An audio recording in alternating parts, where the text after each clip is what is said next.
Welcome to Positive Philter with your host, Philip Wilkerson, a podcast that focuses on friends, family, health, and career, with a little self-help along the way. Please join me in this journey for self-improvement, and I hope what I have to share will make you a better person, thus making the world a better place. I hope you enjoy the show. I hope you enjoy the show.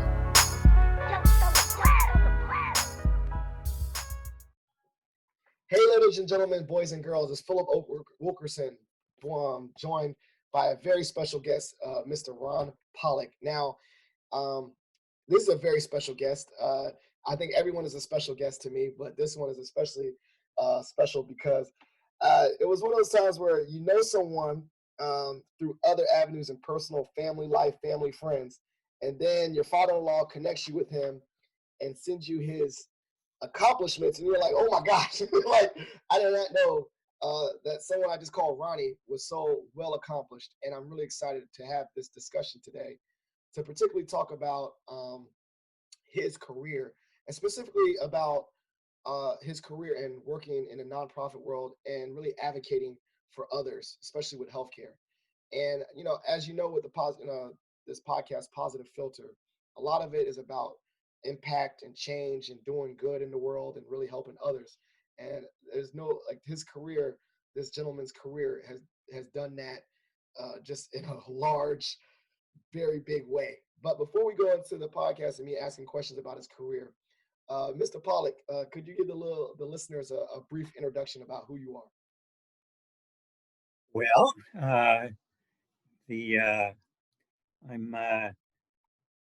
You want to know about my family, Oh or no, just a little bit about, like, I guess your family, and then a little like the not the 1 minute pitch about your career, because I'm gonna ask you questions about it in detail, but just a little bit about where you got to your point from starting to maybe like now you're in retired life, just a 30 years over 30 years in nonprofits. I know you worked at families, but just a little bit about you know yourself. all right. Well, so I probably got the inspiration for my work when I worked in the Mississippi Civil Rights Movement in the 1960s, and that came about because when I was in college, I was student body president. And as the student body president, I'd invited to campus recruiters for the 1964 Mississippi Civil Rights Summer.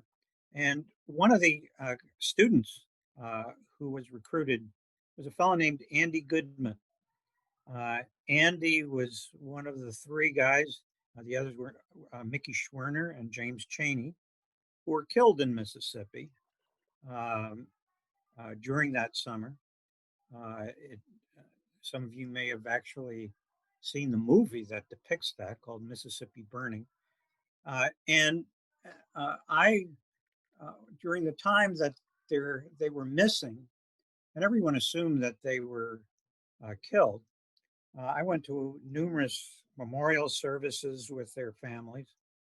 And I decided I was going to go to Mississippi and work in the Mississippi Civil Rights Movement. And so I spent significant time over the next few years in Mississippi, mainly in the Mississippi Delta, which is the lowest income and heaviest African American part of the country. And uh, it was at that time that I really was exposed to things I hadn't seen or known about when I was growing up. I saw some of the worst and most intense poverty, people who are hungry, uh, and of course, all the civil rights abuses. And so I decided I was going to devote my career to that. And so, in, in a quick nutshell, uh, I'm a lawyer. When I graduated law school, I started an organization called FRAC. That's an acronym for the Food Research and Action Center that focused on eliminating hunger in the United States. Uh, After doing that for 10 years, for 3 years, I was the dean of the Antioch University School of Law, which was a public interest law school training students for careers in public interest. And then for over 3 decades, I started and ran a group called Families USA, which focused on healthcare, trying to get healthcare coverage expanded for the tens of millions of people who are uninsured. So that's how I spent, that's the outline how I spent my time. I love it. Now I definitely can go from there. And so when you when you said I was starting a career in this, right? In this form of advocacy and working for other people, you could have gone different ways, like going into politics and policy change, or I guess go to organizations. Why do you feel like you decided to use law as your mode of making an impact? So uh, at the time when I went to law school and graduated from law school, I thought there were real opportunities to create public change through the legal system. And indeed, uh, the very first thing I did uh, professionally after I graduated from law school, I brought literally over 2 dozen lawsuits on the same day uh, in 2 dozen states. And these were states where there were at least some counties that provided no food assistance for the poorest and lowest income people, people who are hungry. At the time, there were over 1,000 counties in the country that had no food stamp program or commodity distribution program or any other way of providing relief for people who couldn't get sufficient food on the table for themselves and their families. And so these lawsuits were designed to make sure that we would force those states and the United States Department of Agriculture to establish food programs in those counties that didn't have that. I thought that's amazing. And so when you started to formalize and bring on lawsuits and really do the activism in that form, when did you realize or decide, like, I guess for frack and stuff, that maybe your lane of advocacy and taking the experiences you had as a lawyer, but making it more of an organizational thing and a more of like the nonprofit, like the shift to frack? Like, why did instead of staying in law and doing lawsuits, why did you decide to do like more of a organizational kind of nonprofit industry But, shift? well, uh, there's a bit of a story in that, Hmm. Philip. Um, so um, when the lawsuits were brought, um, uh, we decided that we were going to actually go to court among those 2 dozen states, first in California and then in Texas. California at that time had 16 counties without food programs for the poor. Texas had 109 counties without food programs for the poor. And we decided we were going to go litigate in those two states first, even though the suits were all filed on the same day. But we moved first in those two states. And interestingly enough, in California, we filed for a so called temporary restraining order, and the judge issued a court order requiring all of the 16 counties that didn't have a program to implement a food program right away. In Texas, we got a preliminary injunction that required all of the 109 counties that didn't have a program to implement a food program. And in response to your question, Philip, um, after we won those two lawsuits, two things happened that were pretty significant. One was Richard Nixon, who was president at the time, uh, decided he was going to call a White House conference on food, nutrition, and health. A lot of people called it the uh, White House Hunger Conference. And he asked his top assistants what he should recommend in his speech at the White House conference. Mind you, there were thousands of people at this conference.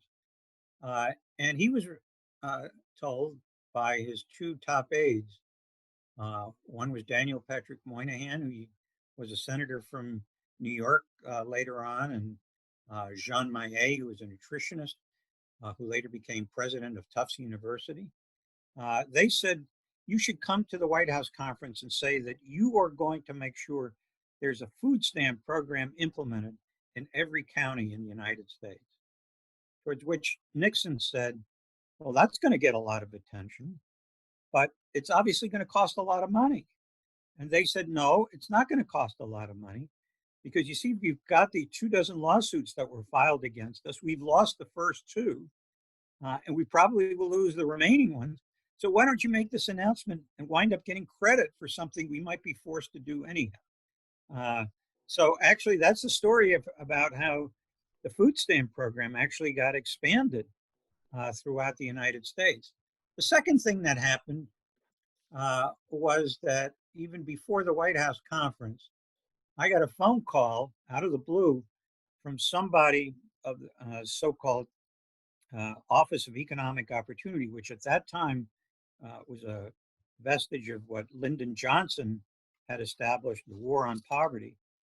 And they asked me whether I would be willing to organize a conference for other lawyers about how they can have an effect on ending hunger. And they asked if I would be willing to run the conference. And I said, actually, no, I would not want to do that. Instead, if you have extra money, why don't you put that money into establishing an organization so that instead of a one-shot deal, we've got an organization that can continually work to end hunger. And that's how the Food Research and Action Center came into being. Mm. We got that money, and FRAC is still operating. This is its Yeah, 50th anniversary. I remember that. I think I remember going to some things with you and Jeff about that, and it was just really amazing. And so, obviously, I like to do little pivots. So, what was the main transition from FRAC down to the DMV? And obviously, I guess in between the FRAC, the Dean of Law School in the education realm. What was that transition like, and why did you make that decision? So, um, after leading FRAC for 10 years, I stepped down. I'm still on the board Yeah, of the organization. Um, and uh, I was recruited to become the dean of the Antioch University School of Law, which was a public interest uh, law school designed to train uh, up and coming lawyers so that they could work in nonprofit organizations, advocacy organizations. And I thought that was a very attractive opportunity. And so I decided to take that job. I was in the job for 3 years before I switched to what was the organization that I directed for most of my career. so I know you and Jeff, stayed connected and you worked together in FRAC and this. What was some of your decisions like when you started working with families? Was it one of those conscious decisions like I wanted to bring some of my people with me, bring some of the people that I trust with me? Like, how, was that how you kind of connected with Jeff to bring him down with you, or how did that work? Well, uh, I'm presuming many people listening to this podcast by now know about Jeff, your father-in-law. Yeah, he's been on Uh, a couple of episodes, so I do, if they do. Okay, for the listeners that don't know, my father-in-law's name is Jeff Kirsch. He's a wonderful guy, and he's been on a couple of episodes. If this is your first time listening, but if not, you do know this episode. Yeah, he's been on here, but he's a great guy. so Jeff and I are very close. We actually a few hours ago we had lunch together um, in the backyard, adequate distancing. Um, but no, I didn't bring in people who I'd worked with in the past, other than Jeff, because I felt very close to Jeff. He's a very creative person. I've really enjoyed working with Jeff. He's a real top-notch professional. So when uh, I started Families USA, Jeff was the first person I got in contact with to try and recruit him to come to Families USA. And thankfully, he was willing to do so. And thankfully for me too, he was here because he had a family and a life, which I married his daughter. So it's all grand plans. So, maybe I should be saying thank you to you, for bringing him down here. So what was some of those early years like at families? And obviously, I think your kind of your shift or your focus changed from food insecurity and all those things to what it is with the healthcare. Why did you feel like that was the main shift in your focus and some of the things that you're passionate about? Well, my passion is about trying to uh, remedy economic injustice and inequity. And it has many manifestations. Mhm, It has manifestations with respect to people being hungry. It has manifestations in terms of people's housing and their inability to afford a roof over their heads and being at risk of becoming homeless.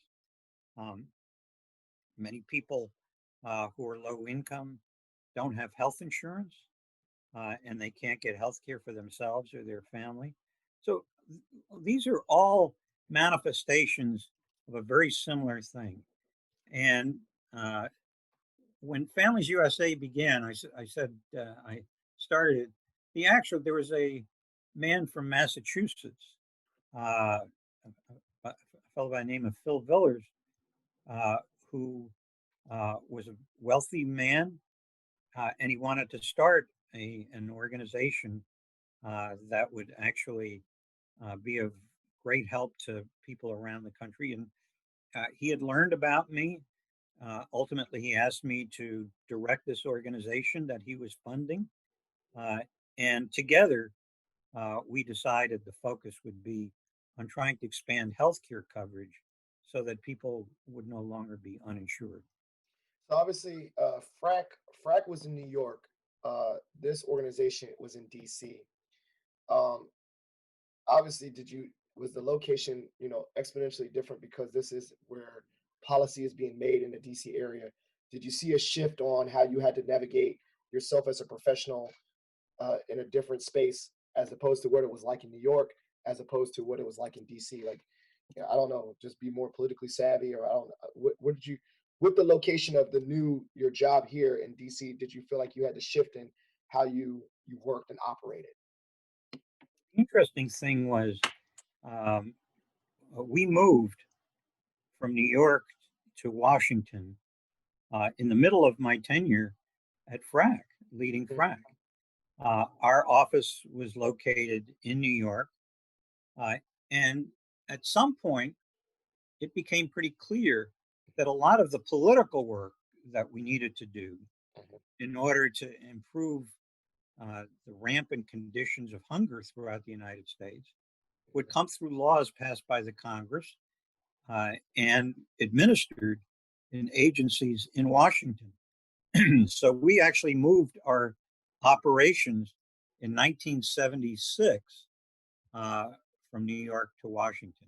And yes, it had a profound difference in terms of our being close to where the decisions were being made. I will tell you, in the year prior to our move, your father in law and I uh, spent uh, close to 1 year uh, come traveling back and forth between New York and Washington, where our base of operations in Washington were Congresswoman Shirley Chisholm's office. And we were pushing for a major expansion of child nutrition programs across the country. And Mrs. Chisholm provided us with space to work in her office. She was one of the leaders in that fight. Uh, and but it was not from a personal standpoint. It wasn't the best thing to keep on traveling back and forth each week. So we'd leave New York on Monday, return to New York on Friday, and in between we'd be living in Washington. And so we decided it made much more sense to have the base of operation in Washington. And that's what made us decide to move FRAC's operations from New York to Washington. Now I know you're heavily involved in politics, and you really meet the wheelers and dealers in the political arena, connecting with them, going to conventions and whatnot. Was there a point in your career where you yourself wanted to go into public service and be a politician, or did you feel like you could do the work that you really wanted to do and navigate it in the nonprofit space? I never felt tempted to want to run for public office. Um, I felt that there really is an importance in there being advocacy capacity, particularly on behalf of uh, constituencies that have not received favor in the policymaking process and the political process. And so I found working in an advocacy organization, whether it was FRAC or Families USA. Um, and since I left Families USA, I've been helping a group called the National Low Income Housing Coalition. I have found great satisfaction in doing that, and I think you can, if you work in a smart way and creatively, I think you can have an impact on public policy. I love that. And so, I mean, this is probably a big existential question. Like throughout your, your full career, and you said that like one of the core things you're passionate about is addressing economic um, inequalities, and you see that the octopus of uh, financial inequality affects different pockets, and they touch a lot of different things, food and all those things. Do you think that over time in your full career that overall issues and conditions for Americans have gotten better? Like that you felt like the work that you've done, like it's like wow, it's really gotten better. It's like man, it's like because I know that someone that's passionate about changing the world can always say, but it's not good enough. It's not good enough. It's not there yet. It's not there yet. Or it's like how do you have that balance between wanting to make an impact and change, but also celebrating the successes that you had, or that even your organizations have, or the world has gotten better. Optimism. One of the comments that a number of people have made that I uh, feel resonates with me is there's no such thing as final victories and final defeats. You've got to keep on and you got to keep on. Uh, but yes, we have made a difference. Take the Affordable Care Act that was passed in 2010 when President Barack Obama was president. That added 20 million people to getting health care coverage who are uninsured at that time. Well, that's pretty significant. Now, there still are huge numbers of people who are uninsured, so that work is not done, but it was a big improvement. And of course, we've also had to fight to make sure it wouldn't be repealed because uh, under President Trump, every effort has been made to try to eliminate the Affordable Care Act. And thankfully, we've been able to stop that. Um, but yes, there have been improvements in certain respects. Thinking back about FRAC, um, you know, as I said, my work started when there were over 1,000 counties in the country that didn't have any food assistance program. Now, every county in the United States has a food stamp program. At the time FRAC began, there were a lot of schools in the country that didn't offer school lunches or school breakfast. We brought litigation to try to make sure that school feeding programs would exist around the country. That exists today. There's a significant program that goes by the acronym WIC. Yeah, I It's remember I worked at a grocery store and I remember having to do the wick. It's like rice and beans and cheese and milk. I remember that. I mean, it's just crazy. Yeah. well, and there's a story behind that. Yeah. I'll tell you the story. I'll try and make it a little brief. Um, in the 1970s, uh, Congress passed legislation as to create a pilot project, not a permanent program, a pilot project, Mhm. and it appropriated $20 million for fiscal year 1973 and another $20 million for fiscal year 1974 to start this so-called WIC program. Well, the Secretary of Agriculture at that time was a real right winger named Earl Butz, and Butz just refused to do that. Uh, and just before the end of the fiscal year, he announced that he was going to return the $20 million for fiscal year 73 to the United States Treasury, unspent.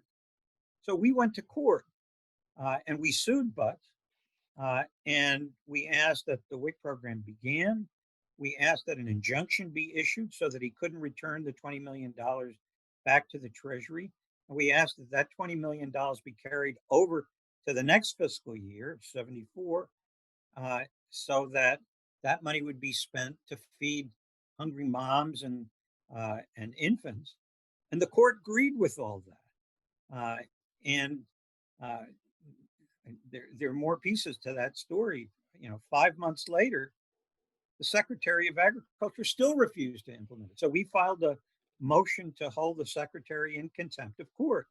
But instead of asking that he be thrown in jail, we asked that the $40 million, 20 million from fiscal 73 to 20 million fiscal 74, be spent over the remainder of the fiscal year.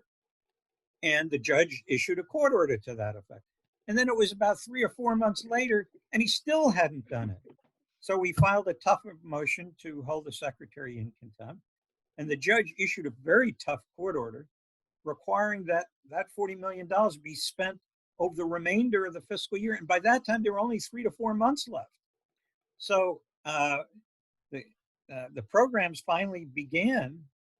And once they began, the senator who had actually uh, introduced this legislation, Hubert Humphrey, said, "Well, I'm really glad that the programs have started, but we've only had money for fiscal year 73, 74. What do I need to get so that none of the programs that just started would have to curtail their operations?"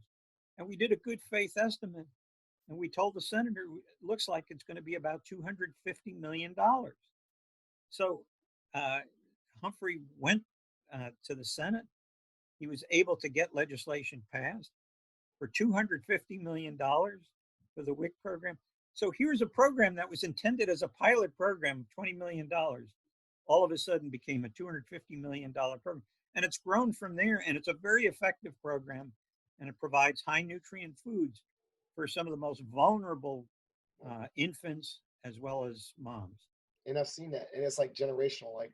It's like that's the first time I heard of that origin story, and I just told you like it's a systematic change. Like now it's like just common things. Like I'm at a grocery store, was at Food Line in Harrisonburg, administrating this WIC program, not knowing the history, but it's just ingrained in society, and it was something that you thought about. So obviously you've seen a macro change over the course of your career, and you've seen victories and you've seen defeats, as they say, but it's just the work was always done. What would you suggest to a young, I guess, up and coming lawyer, such as like the the the 2020 recent law school grad Ronnie, like right now, or just anyone else that wants to go into this space, the advocacy space? What would you tell that young person about entering this career field, and some of the things that they need to keep in mind about this passion, whether it's law and not, but just nonprofits in general? What would you tell that person? What I tell almost anybody who's starting their career is do something you believe in. Do something that's consistent with your values. Uh, and if you can do that, the satisfaction you're going to have is extraordinary. Um, and I've been fortunate throughout my career so far, at least so far. I've been able to do the things I truly believe in, and I've thrown myself into that work. And my hope is that for a lot of other people who are entering their professional lives, that they can do something that's consistent with their values, that's consistent with what makes them feel good about as a person. And if that's so, the reward is enormous. Now, it may not be as you may not get the same compensation. That's true. People in nonprofit organizations often don't get the same kind of salaries or other compensation that people whose top value is just making money. Yeah, yeah, Um, yeah, but I guess what I'd like to impart is that there's something a whole lot more important to one's life than just what the dollar sign is. And you actually can make a living doing this. It's not just that you're doing this out of the goodness of your heart, but you actually can make a living. But you're not going to become a billionaire doing this. yeah. Not gonna be, I like that. You're not gonna be. And what about some? I'm just curious. Like, uh, you did a lot of obviously learning in law, like right. That was your, that was a learning. But what was the continuous training that you needed to do to just stay current while you were going through this career? Like, what were some ways that you kind of continuously had a pulse on what was going on, and what was needed more attention at certain times? How did you just kind of stay knowledgeable and continue to grow and learn while you were working in your career? There are many ways to do that. Um, One obviously is there many things to keep on reading. Um, it's always good to be surrounded by people who you deeply respect, uh, and uh, and it's really terrific to be surrounded by people who are better than you are in certain aspects of your profession, Okay. um, uh, and and so that you can learn from one another. And so it's the people you surround yourself with. It's your reading. Um, there are many ways that you can keep up with uh, how to become more proficient in your in whatever professional career you choose. Can you give an example of when you were in a room with people that are better than you, and you applied that to yourself and was learning from them?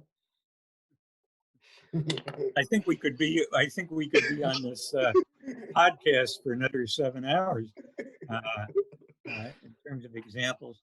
Um, one of the things I think about is that when you're doing advocacy, uh, particularly in a field like trying to eliminate or at least reduce poverty in the United States, part of that advocacy involves trying to do public education, and that involves doing media work.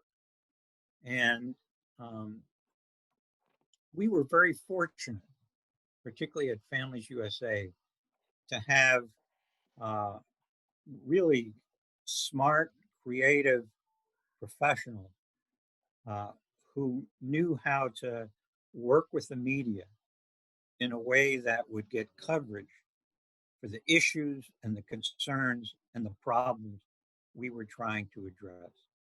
And the people I worked with in that respect were far more proficient, far smarter, far more adept than I was.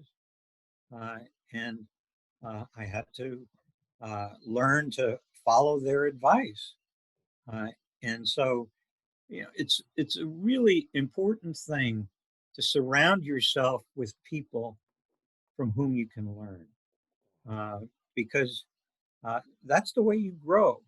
And the people who don't do that typically have got large egos and are just feel threatened by being around people who are smarter than they are. But uh, the smartest thing you can do is have people who are better than you are in the work that they have been asked to do and who can provide leadership for your organization's operation and for you personally so that you can grow in your profession. Now, I know a lot of your work was organizing and leading other people. Over time, what have you said has been your leadership style when you led, and like, how would you want to be known as a leader, especially as you're still working now, but and just in retirement? What kind of leader did you want to aim to be? When you led other people. What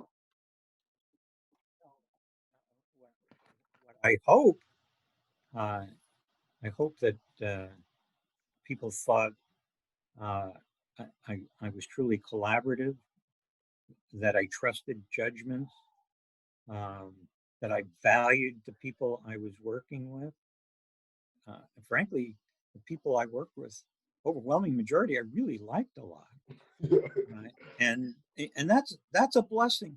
When you asked about uh, you know what a person might do in terms of their profession, to be able to work with people who you really like and people who you trust and people whose values you find real resonance about. I mean, that's extraordinary. Uh, and frankly, I was blessed with that opportunity throughout my career so far. I mean, it totally is a testament. I mean, honestly, like just sitting at the table, it's like I had to constantly remind myself that you and Jeff were colleagues because it's more like y'all are family, like the way y'all interact and the families interact, and it's like almost like like cousins or something that grew up. And I don't know. I think that, obviously people talk about work-life balance and all that stuff, but at the same time, I do organically see that there was a real kinship with your colleagues, right? Like obviously there was business mode and let's get to business and work, but also this at the same time respecting the people and seeing them as people outside of their jobs and things like that. How did you have to balance that, as you navigated like setting off, family Ronnie from this is work Ronnie? How did you find that balance? Well, that's an interesting question. In terms of personal professional balance, um, my wife Becky and I talked about that quite a bit, and um, one of the things uh, that we talked a great deal about was that I worked usually very late in the evening, uh, and I traveled a lot during much of my career. And frankly, that's not the best way to be a daddy, um, because I was often not home for dinner. Uh, and so we tried to find what might be a reasonable compromise. And the reasonable compromise that we worked out, and I think it worked pretty well, was we agreed on two things. One was that we would take a lengthy, and I mean lengthy, vacation each year, and we would do it as a family. And it made no difference what the vacation was, whether we were camping somewhere in the United States or traveling internationally, but we did it as a family. Uh, and, and we took a fair amount of consecutive time together. Uh, Frankly, it was usually 4 to 5 weeks, which is a pretty substantial amount of time for, if you compare to most people in terms of their vacations.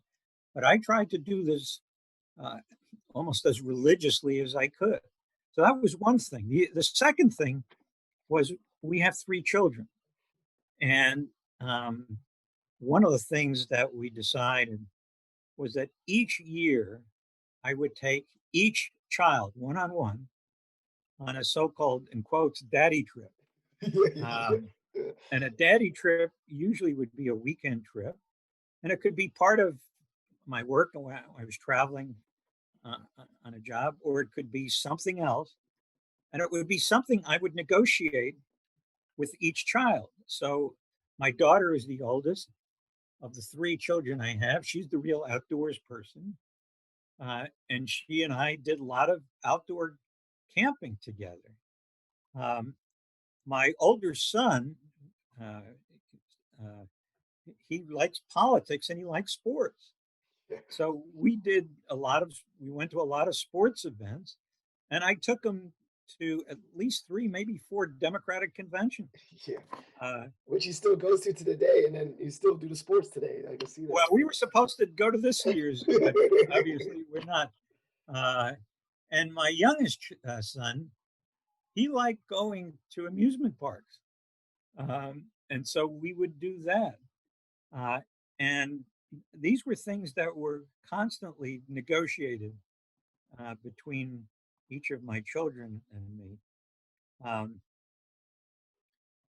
my daughter, who's a real outdoors person, ultimately, what were these weekend trips became something much more significant than that. She and I uh, went camping in Nepal together, Oh, and you're just gonna drop we Nepal like that. Yeah. we hiked, circled the Annapurna Mountains in the Himalayas uh, for weeks. Uh, we went to Patagonia, to Argentina and Chile. Um, my older son, he and I went to countless World Cup games when the World Cup soccer matches were in the United States. Um, my youngest son, he and I went to so many amusement parks, it drove me dizzy. Yeah. Uh, anyhow, so that was our formula for trying to achieve balance. Now, do I recommend that balance for others? Not necessarily. I think coming home at night, being at the dinner table, um, probably is preferable. Uh, but that was our compromise. I love it. And so, I mean, this is a great episode. I think we could have gone further and further, but just to respect time, this is the part of the episode I call it. I surprise you. It's called Shot for Shot, where you get to ask me any random question that you want. I get to ask you one. Do you want to go first, or I go first? You go first. Okay, so you name dropped a lot of significant people. Shirley Chisholm. I know you met Obama. I know you met everyone.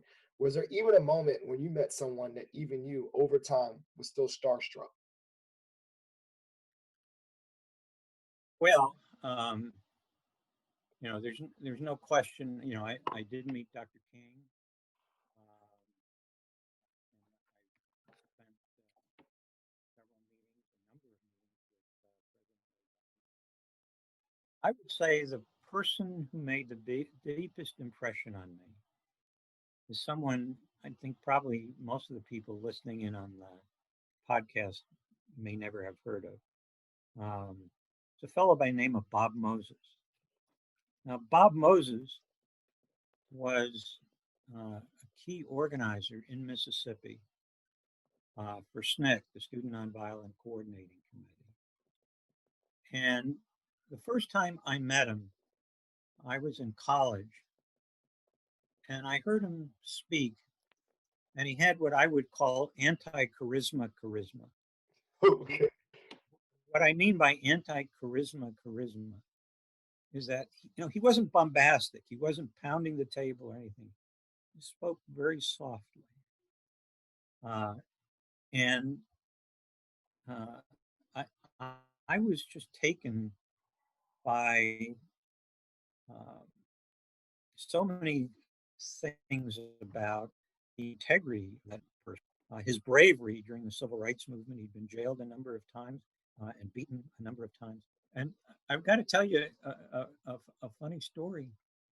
Um, when I wound up working in Mississippi, um, turns out I was assigned to a county in Mississippi, in the Mississippi Delta. Uh, People call it Bolivar County, poorest, poorest region in the country. And I was supposed to live with a uh, elderly African American couple uh, in the town of Cleveland, Mississippi. Uh, and Marion Wright Edelman, who I was working with, she was the founder of the Children's Defense Fund. She was a lawyer in Mississippi who actually was my supervisor. Um, Before I moved to Cleveland, Marion said, Bob Moses is living in Cleveland, Mississippi. And she saw that my jaw dropped like, it was, she saw I was awestruck by her telling me that Moses lived in Cleveland, Mississippi. She said, Ron, I have to tell you something. He's going through a phase in his life where he doesn't talk to white folks. And turns out I took the bus to Cleveland, and I had a duffel bag on my shoulder. And I was supposed to go to the home of a fellow named Amzie Moore, a real leader in the civil rights movement in that part of Mississippi. And I knocked on the door, and no one answered. Well, I didn't know what to do, so I just sat at his doorstep, and because I didn't know anyone else in that town. And I'm sitting on his doorstep, and about an hour, maybe an hour and a half later, the door behind me opens, and it's opened by Bob Moses. And, my jaw drops. But as Marion had said, he doesn't talk to white folks at the time. He was going through his own metamorphosis. And he said, "What are you doing here?" I said, "I'm here to see Mr. Moore." And he said, "Mr. Moore is not here." And he closes the door. And I still didn't know what to do. And I didn't have any money either. I was being paid $25 a month. I'm sorry, $25 a week for my work in Mississippi. So I just sat there. And about an hour, maybe 2 hours later, the door opened behind me again, and it was Bob Moses.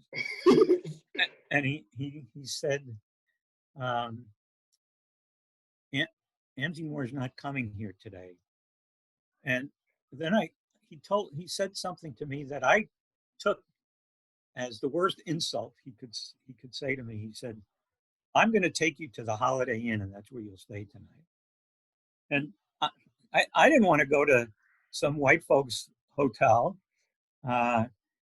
And anyhow, to make what could be a much longer story, throughout the summer, I would bump into Bob Moses on the street, and every time I would do so, he would walk away from me. I mean, he didn't say anything nasty. There was nothing insulting. There was nothing bad. It's just that he was ignoring me.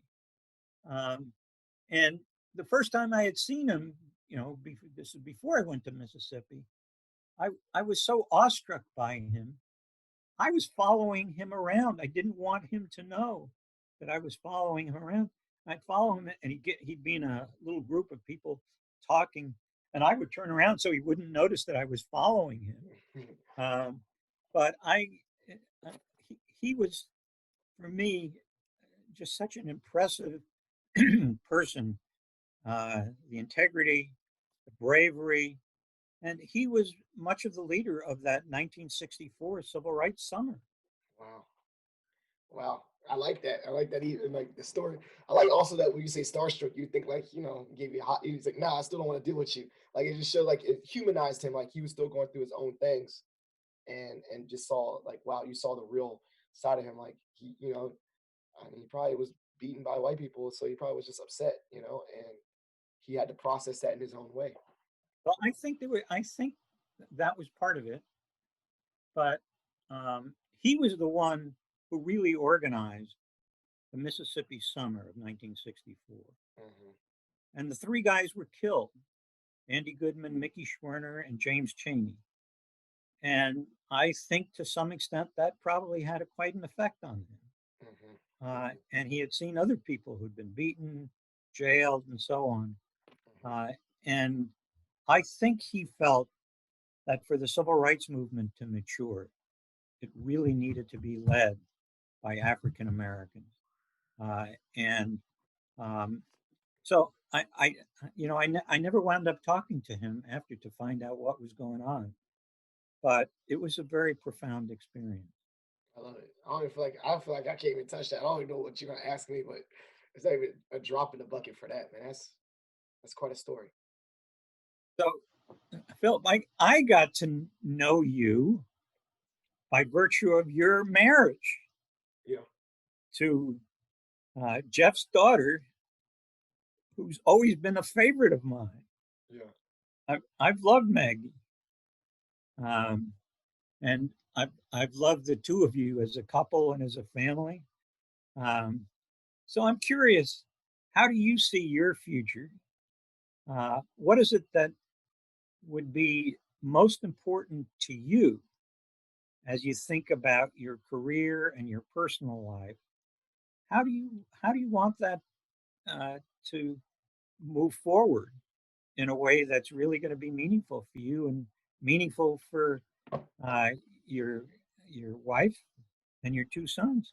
Well, obviously, both of us kind of gravitated to helping professions or education in different ways. Like, I really didn't have ideas what I wanted to do, but Maggie was on the social work track and social work and helping and I think it just organically rubbed off where I got a master's in counseling, but then I kind of just went into higher ed, and I love that.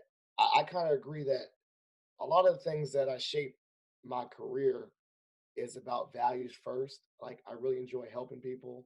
I really enjoy education and learning.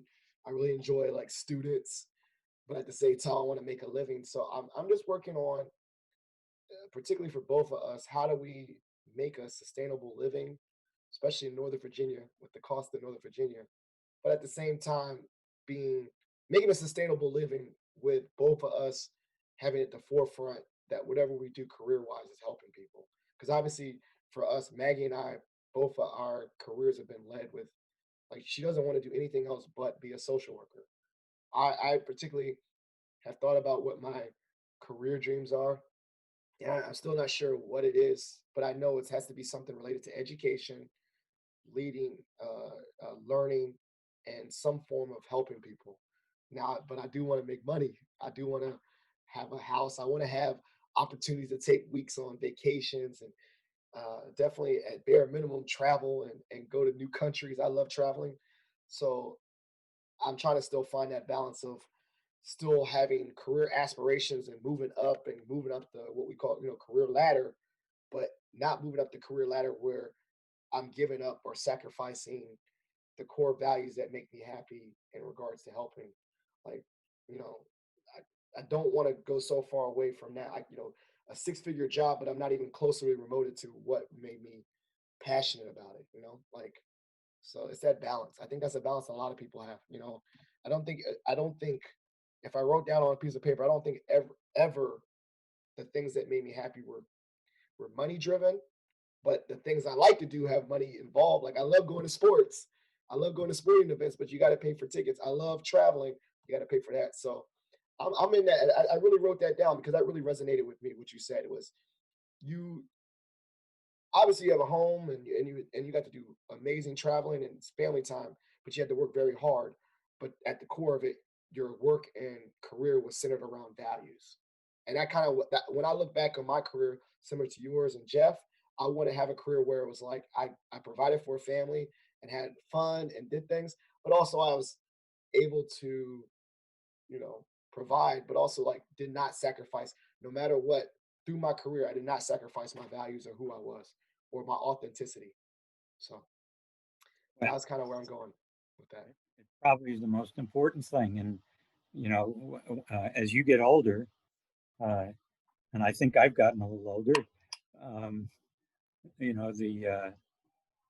uh, that's probably the most important thing is that you feel that what you did was consistent with your values. And that brings a lot of satisfaction. Yeah. And you want to make a paycheck. I want season tickets, but I was looking at it, the Washington Football Club as we are now, or football team, season tickets ain't cheap. So it's a lot of balance, right? Like, to make a living, you have to do things. Hold on. Okay. But you got to go. So, we're at the end. If you want to do this is the part of the show I call shout outs and plugs. Please shout out whoever you want to shout out and plug whatever, I'll say ways that people can follow up with you. And we'll put that in the show notes. All right. All right. Anyhow, happy to connect with your friends are undoubtedly going to be people I'd like to connect with. So thank you, Philip, for inviting me. Yeah, so shout outs and plugs means like go shout outs and plugs to anyone that you want to give love to, and then ways they can follow up. So who you want to give some shout outs to? So I'm gonna do it to my wife Becky and uh, my 4 grandchildren and my 3 children and their spouses. Uh, you know, those are the people I spend the most time with, and I'm very blessed with a wonderful family. Well, thank you very much, Ronny. It's been a blessing having you on the show. Definitely love connecting. I learned so much. I took actual notes. I need to do a little bit of my own history, learn a little bit more about Bob Moses, and just really dive into that. I think that your life and your career has been phenomenal. As I said earlier, the way we met, I remember being like a lowly intern at Families. I got that hookup when I was dating early. That's how long we've been together. I had that internship when I was in college. And had like Regina as my supervisor, and Jewel and all those different people. So I got to experience what that was in that office life. But you and Jeff have had tremendous, remarkable careers. And on the balance of that, I've also looked as you as men, the values that you have as fathers has been really remarkable. But also the thing that I really, really, I've always said this, and that was something that I really draw back from all this is that Jeff and you have maintained really good lifelong relationships with people, friendships. And that's something I also really found like admirable and something I want to replicate. I got my friends that I've had since high school that I look at you guys and it's like, wow, they maintain a friendship for decades. And that's something that is something admirable. That is a value just to me, just as much as a career, as a lifelong friendship with friends and people that I trust. And hopefully sometimes you get that overlap when you work with them too. Jeff and I literally a few hours ago had lunch together with one of our other colleagues who's also a good friend, Roger Schwartz. So it's really a wonderful thing to retain those good relationships. Well, this has been a great episode.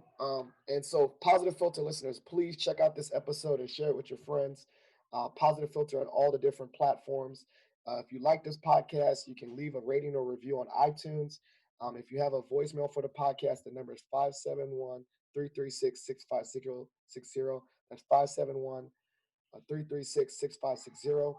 Thank you, Ronny, for being a guest on the podcast. It was a pleasure having you. As always, it's great to see you, Philip.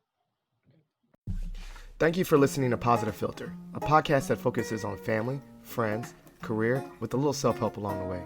If you enjoyed this podcast, please share it with your family and friends, and like the Facebook page, Spreading Positivity of Movement. Thanks for listening.